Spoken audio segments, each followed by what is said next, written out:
Happy birthday to you,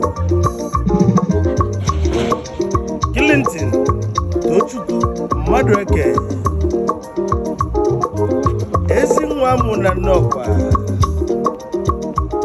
na ọ bụ nna Igbo High Chief Barrister Tochukwu ọzọ Madweke.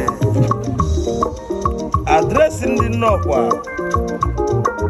na ya si m wele egwu m wishibe nwe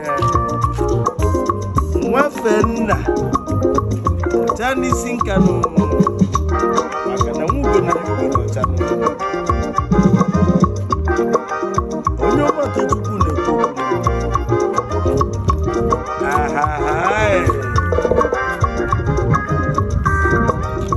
una na-anwụgwa bịa una na-anwụgwa bịa. Happy birthday to you, Clinton Madweke.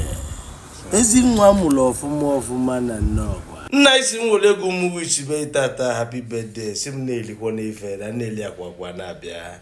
Onye bụzi nna ya na-ekwu maka ya? High Chief Barrister Tochukwu ọzọ nwa Madweke. Ezi onye nnọkwa. Oji pounds, euro, dollar wee na-eme ọgọ. Ọ ga-emerụ m n'egwu erika.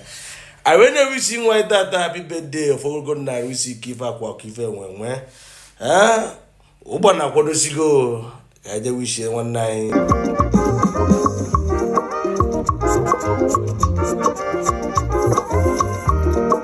Happy birthday to you. Wafena. ONYEOMA TOCHUKWU Nenseki. Tochukwu ọzọ Madweke. Clinton need him na UK.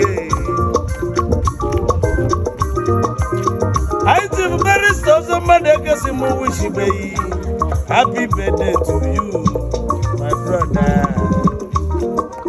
Ọma selani Igbo niile home and abroad. Nnọkwa nri Igbo niile ara na na-ewichi happy birthday tata. Oya dịlu unu na mmanụ. Ọfọgodogo ndụ na arụ ike ka anyị na-agụ. Na-agọlụ Igbo niile. Ndị niile na-ewichi Clinton